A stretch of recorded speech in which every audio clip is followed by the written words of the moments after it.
Hi, this is Roger. Thanks for dropping by. Welcome to the regular monthly Everything in Bloom on the 8th of the month. I am filming it on the 7th because I'm out all day on the 8th, but I'll post it before I go out, so it will get posted on the 8th. It's only 1 day difference, it won't hurt.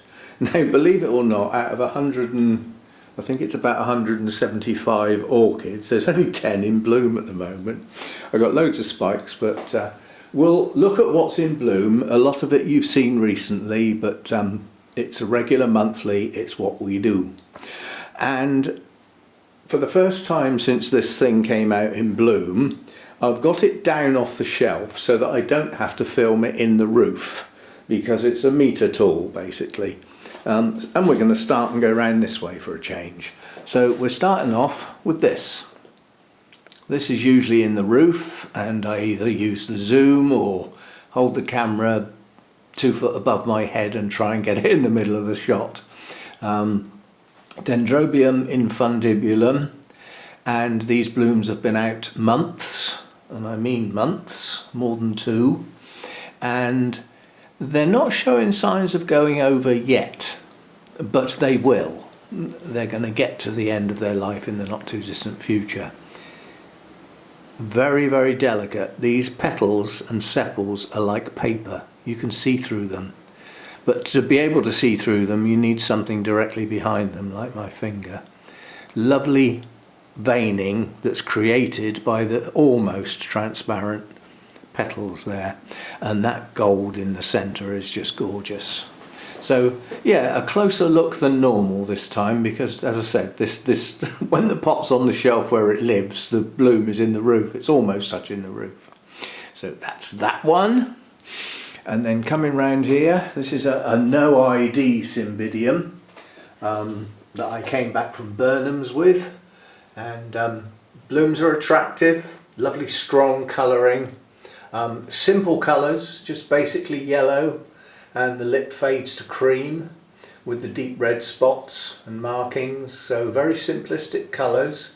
Sometimes that just works. Some complex blooms with many colours, especially in the Cattleya range, they get a bit over the top and the colours become confusing. But I mean, there's just, if you take the creamy bit as a sort of yellow, I suppose, it's just 2 colours really, yellow and red. And they go well together. They're 2 well balanced colours, so it works. Now, talking about balanced colours, we can have a look at the Miltonia Sunset. I'm going to turn the plant, which will wobble it, because one bloom has just opened, so it's got the nice strong colours. And this is a set of colours that, if taken individually, sorry, there's a bug. If taken individually, you'd look at the, if you just put those colours next to each other separate from a plant and said, do these colours go together? You'd probably end up saying, no, they don't.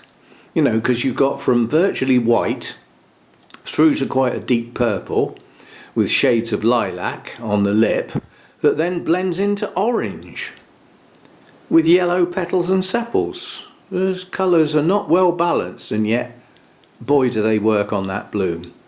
And that will go from there, turn the plant round again, to there as the bloom gets older. So as it gets older, the colours fade, they become more pastel, sort of pastel shades. Nonetheless, attractive blooms. This plant is one hell of a rescue. This plant has got its own playlist.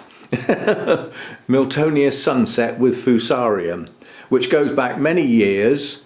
I was repotting it, discovered it had got Fusarium, it got treated, it's been repotted since, became a rescue because its roots weren't too good. And here we are with it in bloom and a nice strong new growth coming ready for next time round. So it's made it. Now, my only Cattleya type in bloom at the moment is this one. I'll be doing pop-ups of the names. I can never remember the name of this one. It's probably got a tag. Oh no, it hasn't. And again, this is simplicity. This is 2 colours. But look at the patterning. That's why this bloom works. It's not just the colours, it's the definition of that patterning. So blooms can have different reasons for working well. That works well, it's simplistic. All the patterning is basically on the petals and the lip. The sepals are quite plain, just got very, very faint veining on them. Actually, you'd have to call those stripes rather than veins, because veins tend to branch, so they're stripes. That's my story, and I'm sticking to it. And then we've got, you can tell I've been moving things around, can't you? We've got the Paphiopedilum Blackjack, which was a bit of a spur of the moment buy on the grounds that I've had Paphiopedilums in the past and they've not done well. Well, I'm not in that environment anymore. I'm in a different environment. Perhaps they will do better now. They might not, but I thought I'll try one. I like this deep colour. I can already see on the screen that the camera is making it slightly lighter than it actually is. But this is simplicity. On the grounds it's one colour. Okay, there's like gradation going on there, but you know, it's called blackjack for a reason. It's just one dark colour, but it works. Lovely shiny petals on this one. Right, so that's that one, and the reason I got that is really down in the pot. I got that because it's got lovely patterned leaves. It's also got several growths in the pot. The trouble is, I don't know whether the other growths are young growths, and this is the first mature growth that's bloomed, or whether they're new growths off the side of this growth that will grow and bloom. I don't know. We'll have to wait and see, won't we? There's a lot of that goes on in here, wait and see. I think that's the story of growing orchids. Oh, we'll wait and see then. And then this one is one of my favourite dendrobiums. It's just because of the unique colour, really. It's classed as blue, it's not. There are true blue orchids. There's several species in Australian terrestrials that are actually true blue, a proper blue. But this is a near blue. It isn't blue, but it's getting pretty close, quite honestly. And this one's going a little, well, I won't say it's going mad, but it's got a couple of clusters on this cane, and then it's got some on this cane as well. Still got some buds to open over here as well. So it's having a bit of a go at blooming at the moment. It comes and goes. It's not one of these that only blooms once a year. It can bloom several times, 3, even 4 times a year. And on a real big mature plant, you might have blooms on the go almost all the time. So it's worth having. At the moment, I've only got one cane growing, and it is still growing. Strictly speaking, it's a kiki because it starts there. It doesn't start in the pot. It starts there. But the roots have gone down in the pot, so I'm classing it as a cane. Yeah, and could do with some more growth on this, some more actual greenery, but nonetheless it's blooming okay.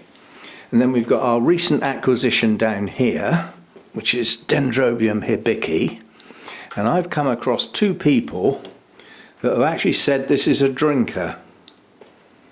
Now I don't know, but anyway, it's a new acquisition. It's my 3rd one, and I'm giving it another go. And I'm also going to say emphatically it's its last go, because if this one doesn't grow and thrive, then I shan't bother again. But the one thing I have noticed, that bloom down there looks like it's got bugs, and that looks like a couple of bugs on that cane. They've come with it. They haven't been got here, they haven't been here long enough. And quite honestly, it's not actually near anything that's got bugs. The bugs in this place are in distinct places. Like there aren't any bugs on the cymbidiums, despite 2 of them spending the summer outside. There have been bugs on this cattleya, but I think I've managed to shift them all now. Those 2 sherry babies, they haven't got bugs. That sherry baby spike is up here now. Look at the number of branches there's going to be. That's going to be good. The other one's got a spike on it as well. So, Cherry baby blooms to come, but not now. We've all got stuff to come down here. Now this is not doing what I was expecting it to do. Don't know what it is, it hasn't got a name. Oncidium intergeneric thing. But I thought the branches coming out the side were going to be buds. So they're actually branches with multiple buds on. That's going to have a lot of blooms, so that's good. And the plant next to it's got a spike as well. That one has got a name, that's Wilsonara, tiger tail. Anyway, coming up here, the large Miltonias are going to be gone soon. Let's see if I can find, because they're starting to fade, so trying to find a nice one to have a look at is getting more difficult as time goes on. I suppose that's probably about the best one I'm going to get at the moment. And these are both hybrids, but they are close to the species. And this one is, I always forget which is which. This is the Spectabilis, and it is a hybrid, although it was bought as Spectabilis, it isn't, but it's close. And it has got something else mixed in with it, and it's difficult to say what, so not a true species. And then we've got the Morelliana, I'm going to have to hold that, which is the deeper purple. And lovely colour, lovely deep colour, but not many blooms left now. When I watered this the other day, I cut an awful lot of blooms off. Now both of these plants are on the edge of the pot, in some cases going over the edge of the pot, which is a nuisance. Now this one over here, which is the Regnellii, what we did with this was we took all the leads off. So we took off one back bulb and the new growth times 4 and put them in a pot to grow on, which they're doing. Yeah, we set them back in a line so that the next set of growths can go into that space. Yeah, and the next set of growths can be allowed to bloom. 2 of these 4 put up spikes and I cut them off. I don't want these to bloom. I want them to put the strength in those bulbs and get a decent root system. And then the next lot of spikes we get will be good and strong. And we're going to have to do the same with these 2 because they've reached the edge of the pot. Now some of them have grown more than 1 lead, like here. We've got a back bulb here that's leafless and 2 growths, both of which are in bloom. Yeah? Oh, actually that one's not. But it has been.